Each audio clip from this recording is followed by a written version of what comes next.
Kita akan sedikit membahas sebenarnya ayat 258 dari surat Al-Baqarah tentang bagaimana Nabi Ibrahim alaihissalam berhadapan dengan seorang raja di zaman beliau, yang mana raja itu dikenal dengan Raja Namrud. Ya, Raja Namrud, atau disebut juga dalam bahasa Arab An-Numrud, atau dalam bahasa Inggrisnya itu Nimrod. Ya, sebelumnya sebelum ke Raja Namrud, mari kita pahami sedikit atau mungkin murojaah, mengulang sedikit. Kita akan sedikit membahas dari segi kronologi atau timeline waktu kenabian, dimulai tentunya dari Nabi Adam alaihissalam, karena semua insan ujung-ujungnya berasal dari Nabi Adam alaihissalam. Makanya saya yakin bapak-bapak keturunan Nabi semuanya, ya Pak, insyaallah ya, minimal Nabi Adam, ya minimal. Ya nggak tahu kalau sampean keturunan Nabi Syuaib, Nabi Ilyas, saya nggak tahu, tapi minimal Nabi Adam. Nah, Nabi Adam alaihissalam itu bapak kita semua jemaah sekalian. Beliau memiliki tempat asal, yaitu surga. Makanya sebenarnya asalnya manusia itu asalnya di surga seharusnya gitu. Cuma karena Allah Ta'ala memang takdirkan semua itu terjadi, akhirnya Allah turunkan Nabi Adam alaihissalam bapak kita ke bumi ini, ya. Dan ini kita tidak bisa menyalahkan beliau, nggak bisa menyalahkan Nabi Adam alaihissalam. Kenapa? Karena beliau sudah beristighfar, bertaubat dari kesalahannya, mendekati atau memakan manfaat dari pohon yang disebut oleh iblis sebutannya syajaratul khuld. Yang menamakan pohon atau buah itu buah khuldi itu iblis, Pak, bukan Allah Azza wa Jalla.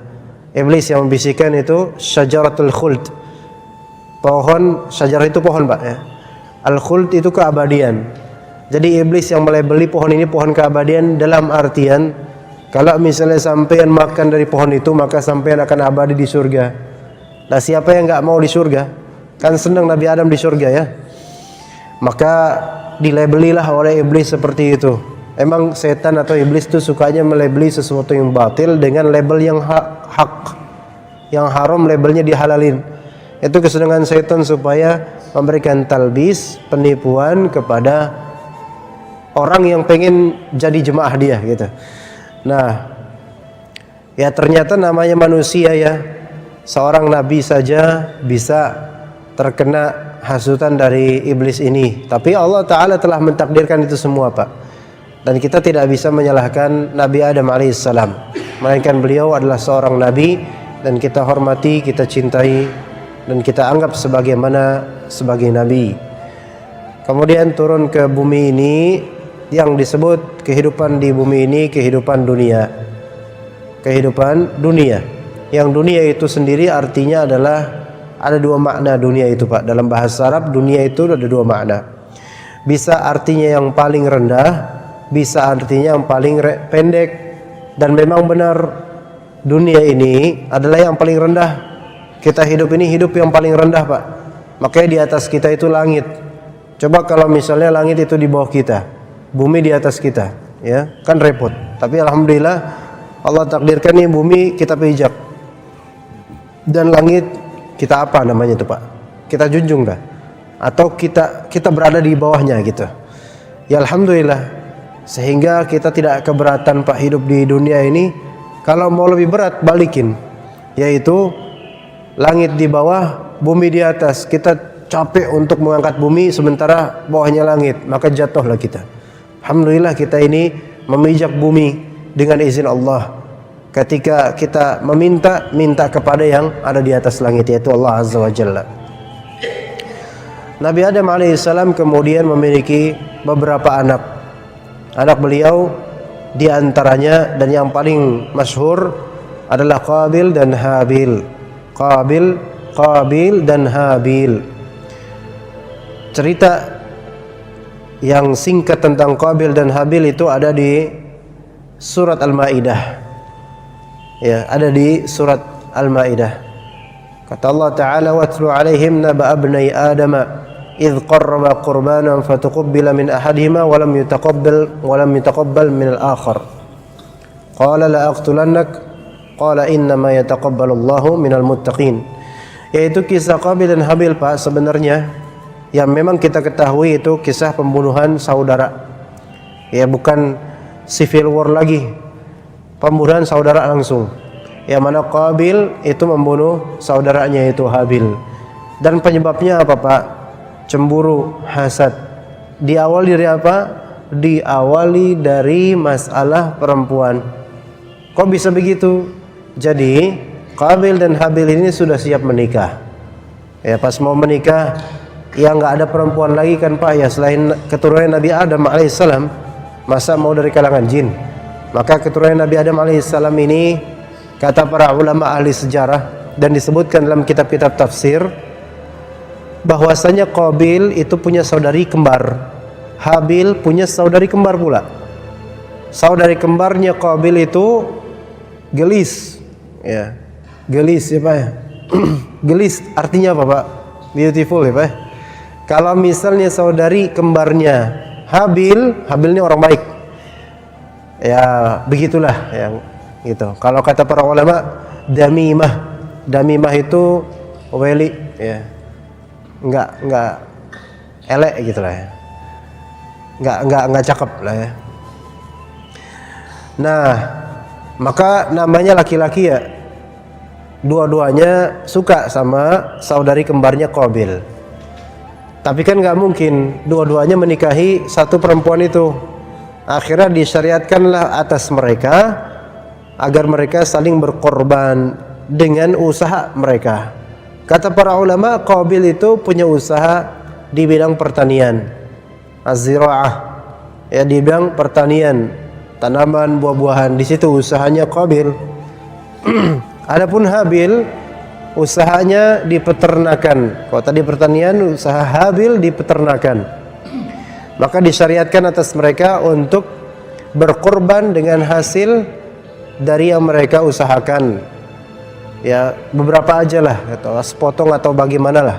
Akhirnya kemudian Qabil pun memberikan korban berupa buah atau tanaman yang tidak bagus, sudah tidak layak untuk dimakan atau dimanfaatkan, busuk atau semisal itu pertama. Dan Qabil tidak atau kurang ridho gitu ya, jadi udah hibahnya atau sedekahnya jelek, kurang ridho pula, gimana tuh, Pak, ya, minus gitu ya. Mending lah kalau bagus gitu ya, ngasih Avanza misalnya tapi sebel, nah itu mending ya. Ini udah ngasih mungkin mobil mainan rusak, sebel lagi, ya kan, gimana. Kemudian adapun Habil memberi al-ghanam as-samin, yaitu kambing yang gemuk. Udah gitu ridho gitu loh, tanpa ada sangkutan di hati. Maka Allah Ta'ala pun menerima korbannya Habil. Akhirnya kan berarti kan jatuh ke tangan Habil itu, perempuan itu. Tapi Qabil tidak terima. Qala la aqtulannak, ya. Artinya apa, Pak? La aqtulannak. Tak patah ini sampean gitu kan. Saya bunuh kamu gitu. Saudara sendiri, Pak, ya. Tapi akhirnya terbunuh kan Habil. Nah, mungkin kita bertanya-tanya, lah terus Habil mati, wafat.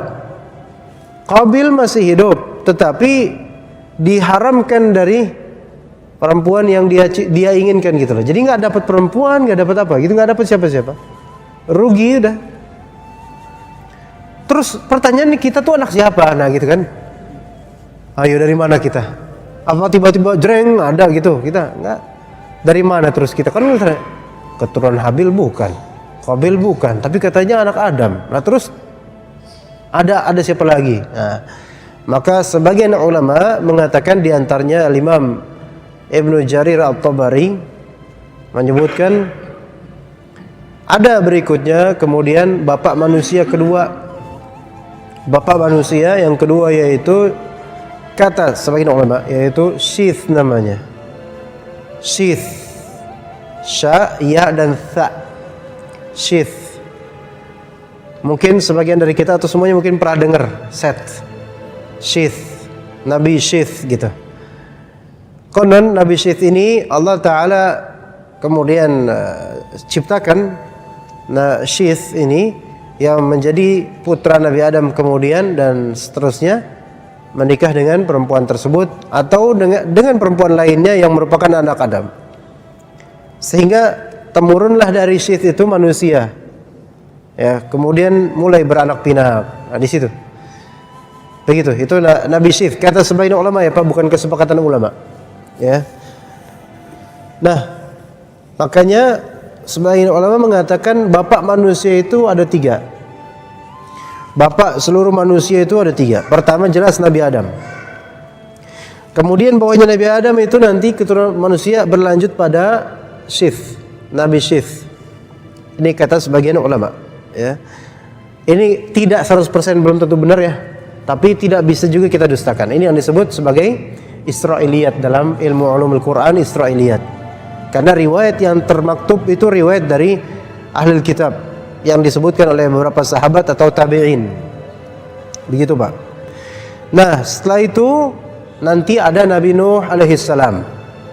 Nabi Nuh alaihissalam. Setelah berapa generasi adalah kemudian Nabi Nuh alaihissalam. Ya. Nabi Nuh alaihissalam ini beliau dakwah di kampungnya, di kaumnya memberantas yang namanya kesyirikan.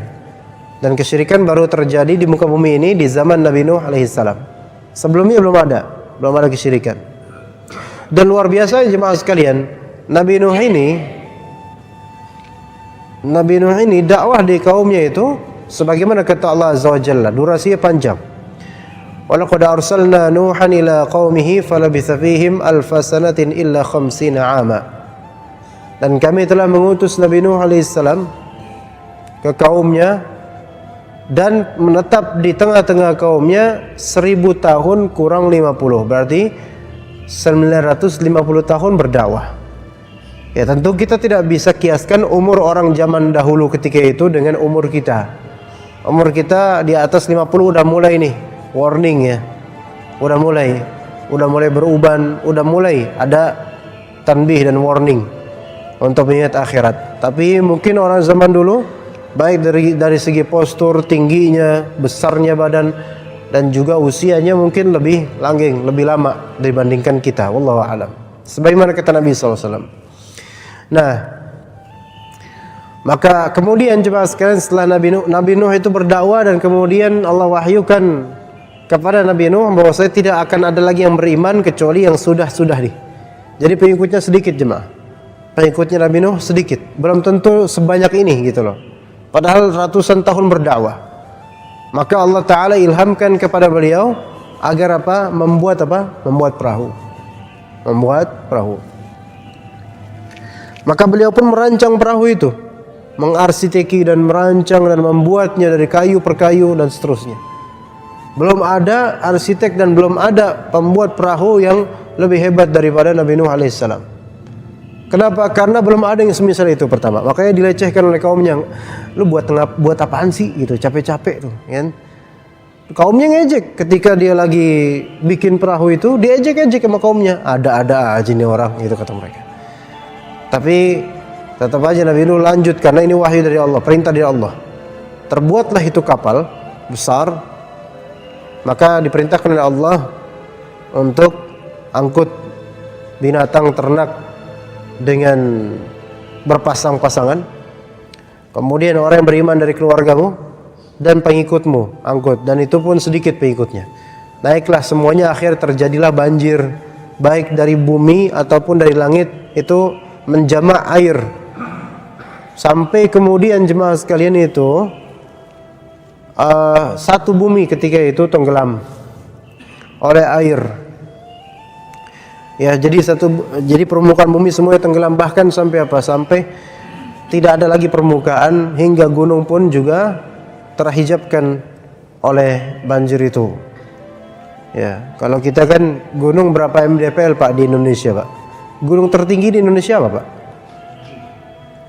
Argo apa Pak? Ada yang ngerti pergunungan Pak?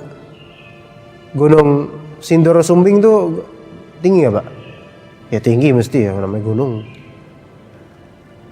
4.000-an mdpl ya.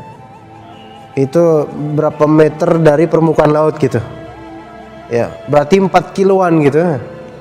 Coba kalau misalnya kita tahu lagi berada di atas air, di perahu, di kapal, di bawah kita itu sekitar 4 kiloan, ngeri nggak Pak? Butuh kapal yang luar biasa kan ya.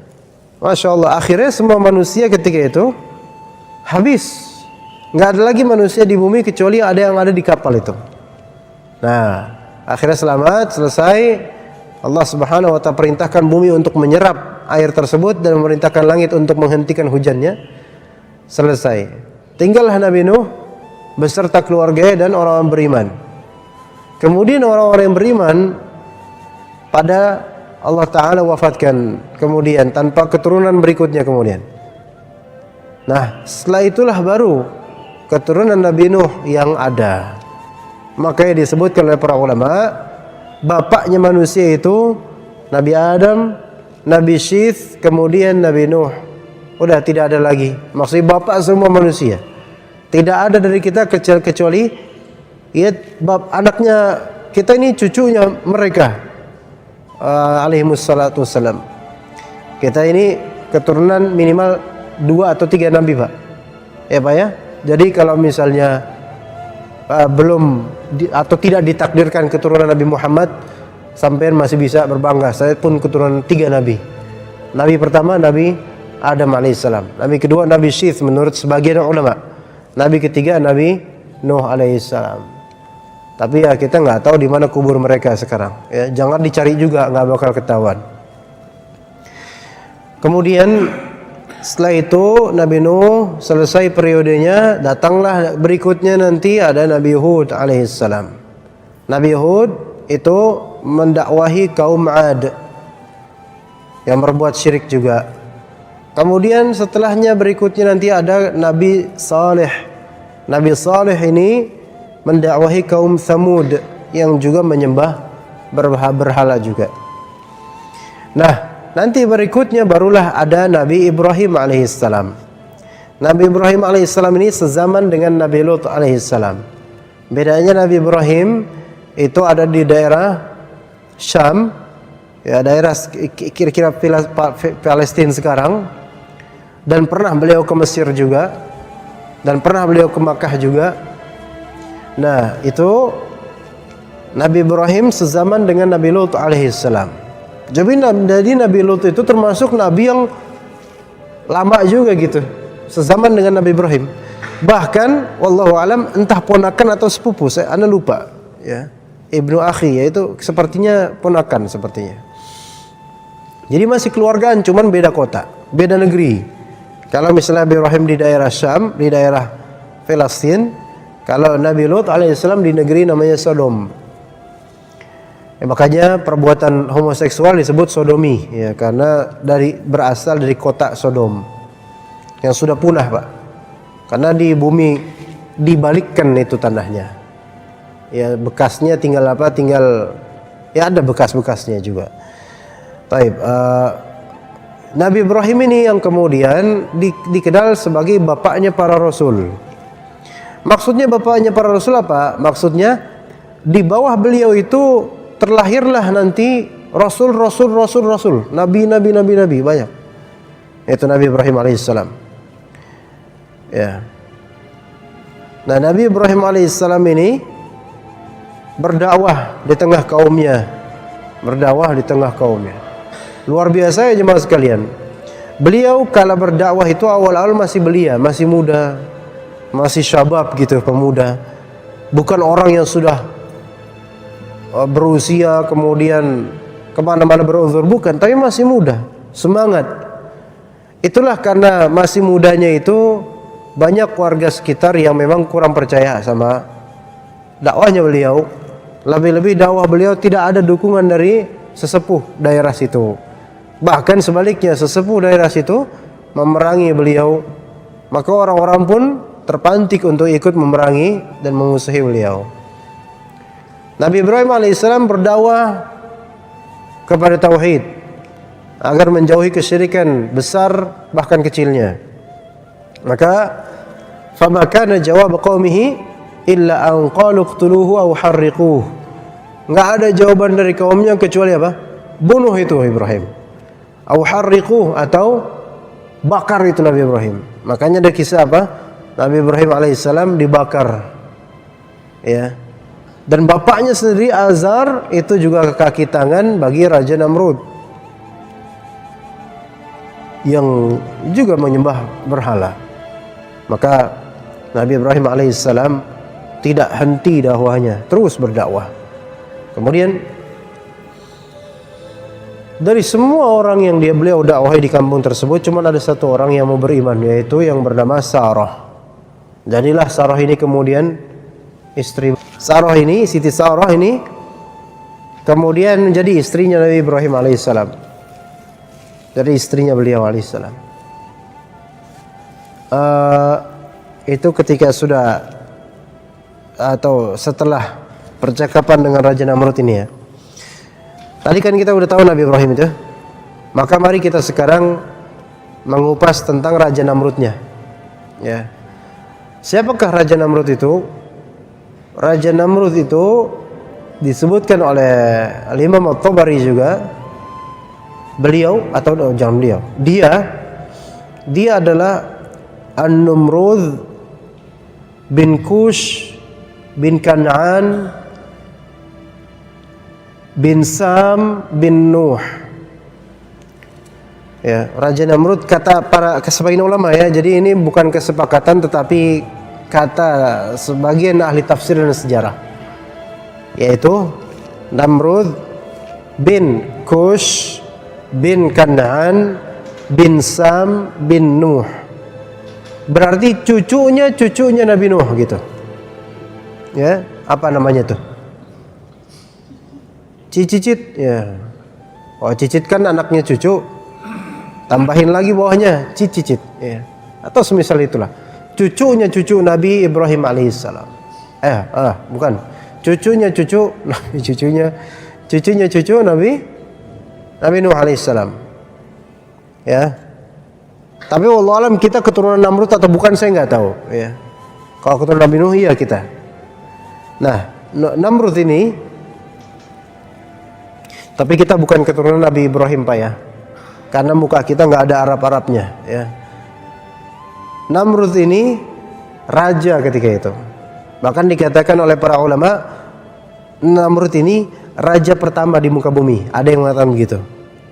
Dulu memang ada kampung-kampung, kaum-kaum penyembah berhala dan seterusnya, tapi di zaman Nabi Hud, di zaman Isa, di zaman Nabi Nuh tidak ada raja seperti itu. Jadi dikatakan oleh para ulama sejarah, raja pertama di muka bumi ini adalah Namrud.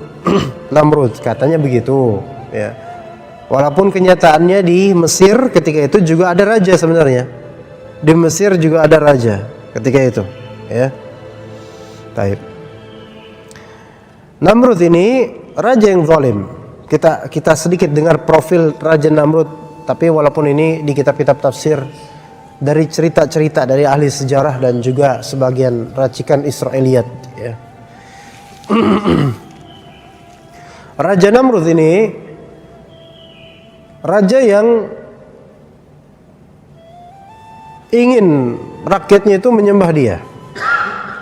Ya, makanya ada kisah sebab kenapa Raja Namrud mengajak debat Nabi Ibrahim alaihissalam.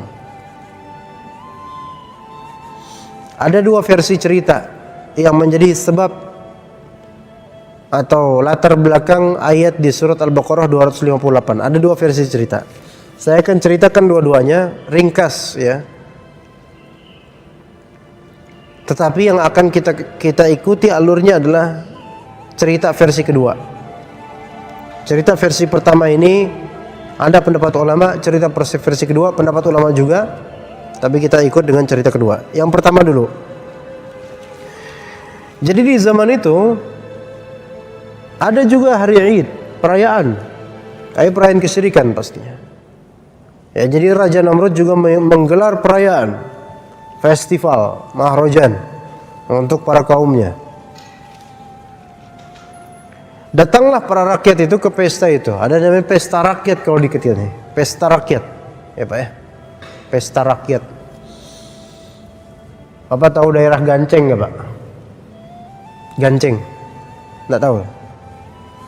Bekasi juga loh Pak, atau belum masuk Bekasi mungkin, Anda nggak tahu deh. Ada pesta Ganceng gitu, dekat kuburan. Nah pesta-pesta semacam itulah. Jadi para rakyat itu mereka keluar dari rumah mereka menuju ke lokasi pesta, lokasi perayaan itu. Nabi Ibrahim beruzur gitu kan, bilang sakit gitu. Padahal emang kadang nggak mau ikutan. Maka beliau pun sendirian kan di kampung tuh, ya ada tuh patung-patung tuh, ya dihabisin tuh patung, dibantai sama Nabi Ibrahim alaihissalam. Mumpung lagi nggak ada orang dan nggak ada CCTV juga kan yang lihat, ya dihancur-hancurin patungnya. Kecuali satu yang paling gede, yang paling besar dibiarin. Bahkan kampaknya ditaruh di tangannya yang paling besar. Nabi Ibrahim itu cerdas beliau. Dan kadang argumen beliau itu, sindiran beliau atau sikap beliau itu ngenyek gitu loh, bahasa Jawanya tuh ngenyek gitu loh, apa? Kemenyek gitu loh, apa sih artinya? Apa ya Pak artinya Pak? Ngece gitu, ya kayak ngejek gitu loh, nyebelin gitu bagi orang yang mengusung kebatilan. Nah, begitu itu ceritanya begitu. Cerita pertama, ditaruh itu kampak di tangan yang besar, patung yang besar. Maka setelah kepulangan rakyat, wah pada heboh, wah Tuhan kita jadi amburadul gini, gitu kan? Siapa nih yang ngancurin? Orang langsung pada matanya tertuju kepada Nabi Ibrahim, pastinya lah. Kan cuman kamu doang yang di kampung ini, siapa lagi coba? Kata Nabi Ibrahim, loh kok saya? Itu tanya pada yang besar itu. Kan kampaknya di dia dan dia yang paling besar, siapa tahu dia yang ngancurin. Ngamuk mereka, makin sebel gitu kan. Lapor ke raja. Lihat, orang kalau udah gelap mata, gelap hati akan kebatilan, itu kan harusnya iya juga ya. Ya emang iya juga kok. Ngapain juga kita sembah kalau misalnya ternyata nggak bisa gerak. Tapi ternyata mereka malah justru terpantik emosinya dan marah, bukannya justru menerima kebenaran. Saya kadang beberapa pengajian Pak, udah saya berusaha menetralisir kalimat supaya netral, supaya baik, tapi tetap kebenaran disampaikan, tetap ada yang nggak terima. Habis kajian dipanggil, Ustaz maaf Ustaz, panggil, diinterogasi, ditekan dan seterusnya, biasa kayak gitu, masya Allah. Baru udah diusahain sebaik-baik. Jadi sebagian orang itu nggak mau diasupi dengan hak sesuai dengan dalil. Tapi yang penting ini, yang penting tradisi kami jangan diganggu. Nah ini repot ini seperti ini. Nah mereka tetap nggak terima. Maka Raja Namrud pun datang. Nah mulai terjadi perdebatan. Ini versi pertama. Cerita versi kedua untuk ayat 258 surat Al-Baqarah. Versi kedua ini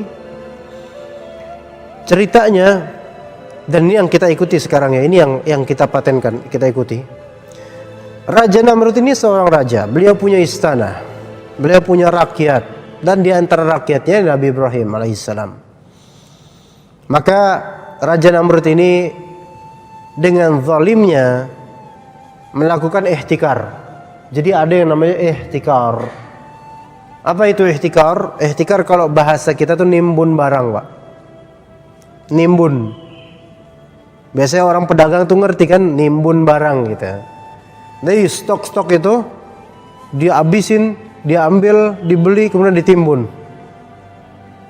Kalau misalnya barang yang dia timbun itu barang yang bukan kebutuhan primer, itu nggak masalah. Jadi dalam Islam, dalam fikih kita nih Pak, dalam fikih Islam ada istilah namanya ihtikar, penimbunan barang, dan itu ada hukumnya Pak. Dan saya yakin di antara bapak-bapak ada pengusaha, ada pedagang. Apa hukum menimbun barang? Dilihat kriteria penimbunan barang yang haram, maksudnya nggak boleh melakukannya. Syaratnya yang pertama,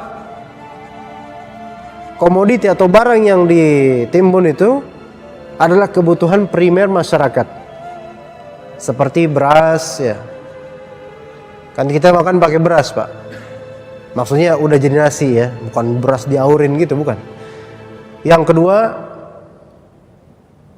contohnya gas, ya Pak ya, tabung gas. Ya, tabung gas tuh kebutuhan primer juga Pak. Dan semisalnya. Nah, itu syarat pertama. Kalau misalnya penimbunan barang itu menjadi haram, syarat pertama itu. Syarat yang kedua, membeli barang tersebut ketika lagi mahal, harganya lagi tinggi, kita borong satu. Ini Jati apa Pak? Kecamatan apa ini? Jati Asi. Satu Jati Asi kita habisin itu. Kita timbun gasnya di rumah. Itu. Yang ketiga, syaratnya kita hargai dengan harga yang lebih mahal. Misal gas, ibu-ibu gas sekarang berapa Bu harganya? 20 pas Pak.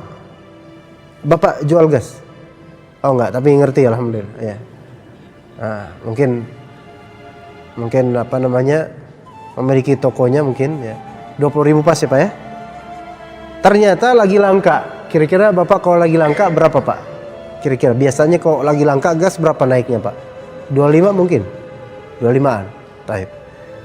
Nah, gas lagi langka di Bekasi, Jakarta lagi langka nih.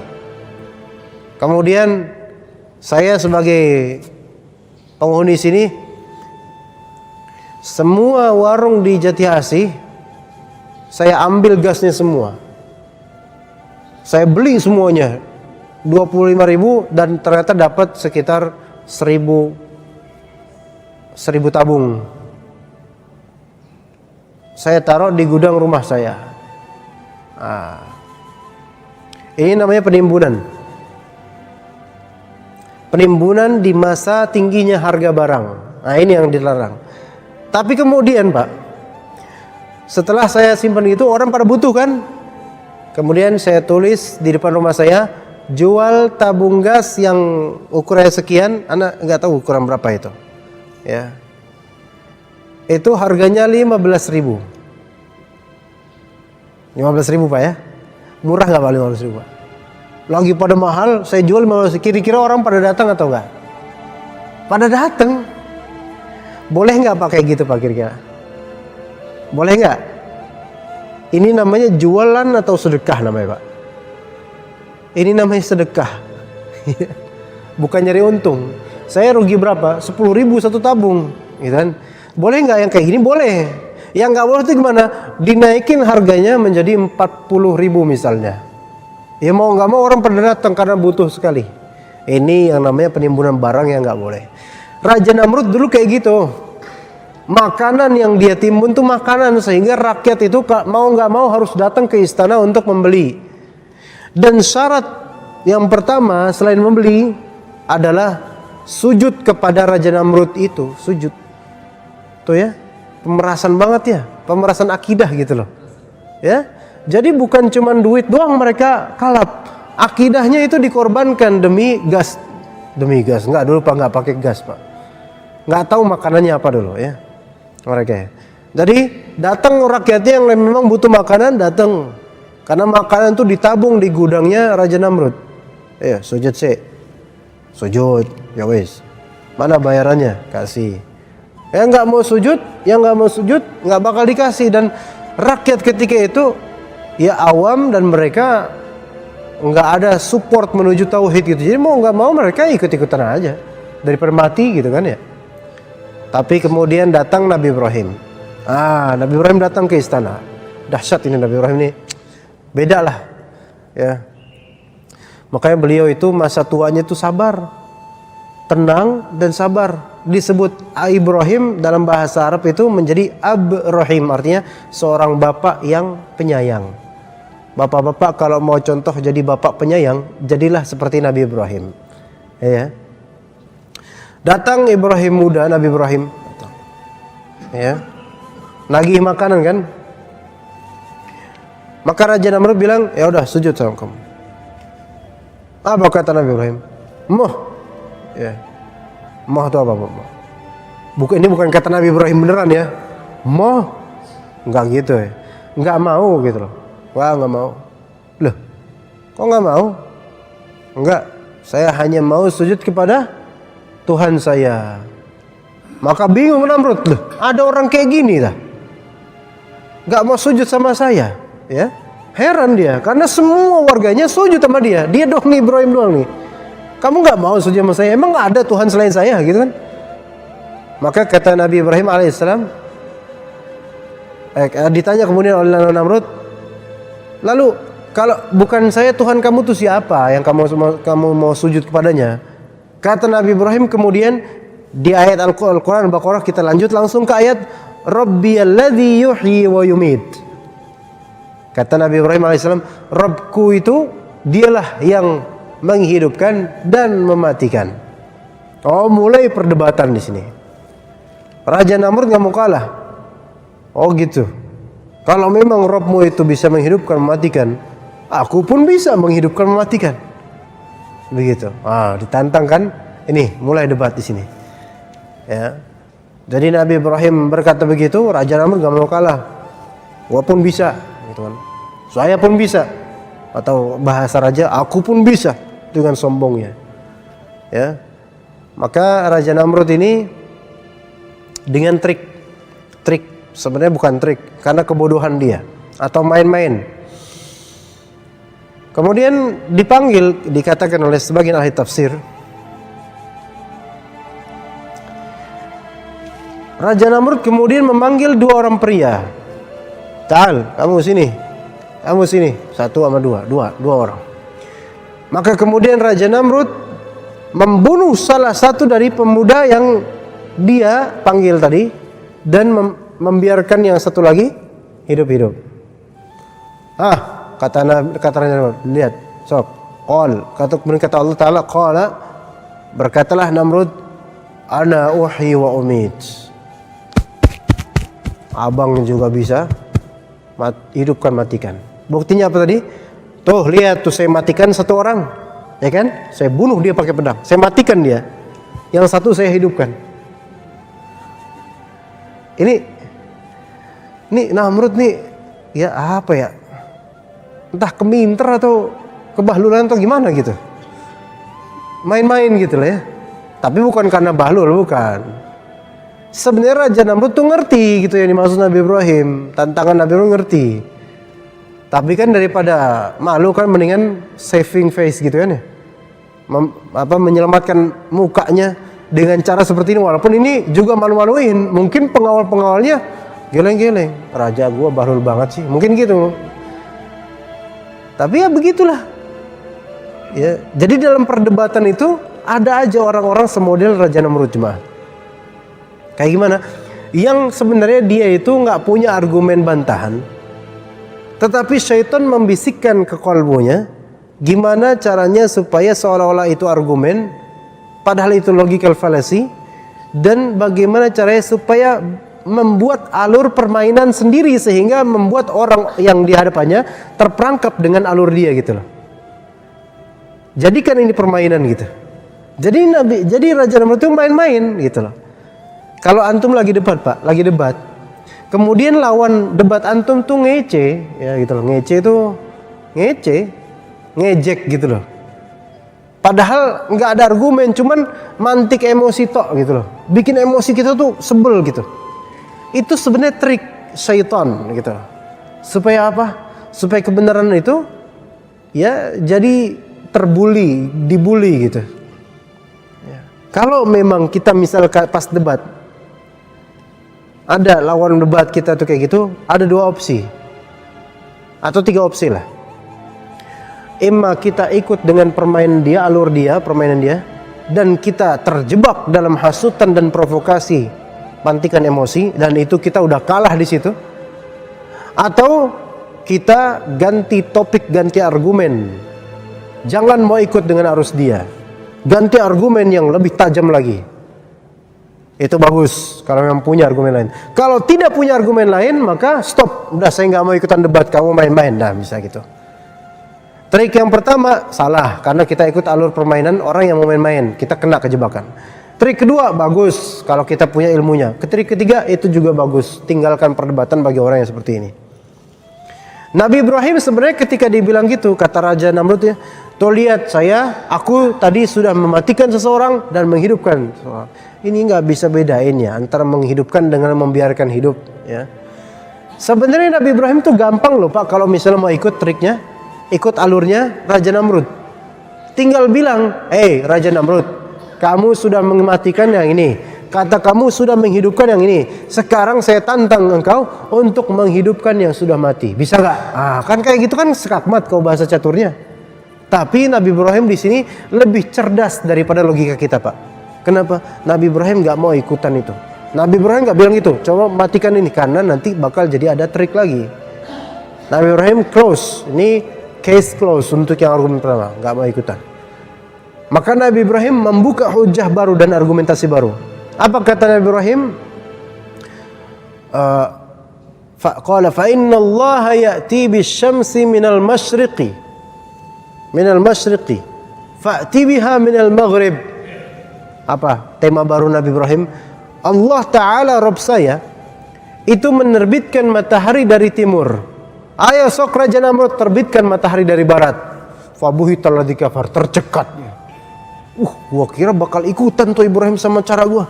Ternyata tematik baru. Wah, kau langsung. Makanya dikata Allah fabuhita, buhita itu tercekat. Nggak nyangka. Di-sliding saya gitu kan. Digocek ya.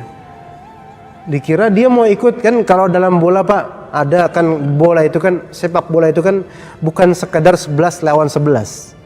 Tapi bagaimana pelatihnya dia mengatur pertahanan dan serangan, temponya itu diatur kan. Kalau misalnya melawan tim yang suka counter back gitu kan. Counter back itu apa ya? Ya pokoknya gitulah ya. Apa counter back itu serangan balik gitu. Maka harus ada strategi ya.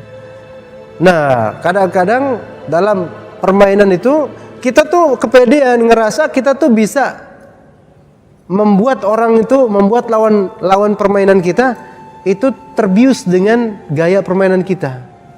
Ternyata dia punya strategi yang kita nggak pernah menyangkanya. Itu yang terjadi. Fabuhital ladzi kafar, maka terbungkamlah dia bingung. Wallahu la yahdil qaumaz zalimin. Dan Allah Ta'ala tidak memberi hidayah kepada orang-orang yang zalim. Ini perdebatan antara Nabi Ibrahim kepada Raja Namrud ketika itu, yang diantara faedahnya adalah kalau kita dalam diskusi jemaah sekalian ketemu dengan lawan diskusi yang sebenarnya itu dia nggak ngerti atau nggak punya argumen, cuman dia tuh ngomong ya supaya kita tuh emosi aja, itu ada dua kemungkinan yang bisa kita ambil langkahnya. Pertama, kita ganti tema, atau dua, kita close. Udah, afwan, saya nggak mau lanjutin perbincangan ini. Jangan kita ikut dengan alur emosinya dia. Kenapa? Karena itu akan membuat pertama kita kalah, kedua setelah saya diskusi masih sakit hati ini. Beneran Pak? Iya. Mendingan gak usah diskusi sekalian. Mendingan kita diem aja. Atau lakum dinukum waliyadin. Udah kafir dong berarti. Ya enggak. Udahlah Pak. Udah saya enggak mau ikutan. Udah maaf ya. Udah cukup sampai sini aja gitu. Sebagaimana kajian ini cukup sampai sini aja. Ya, wassallallahu ala nabiyina Muhammad wa ala alihi wa sahbihi ajma'in.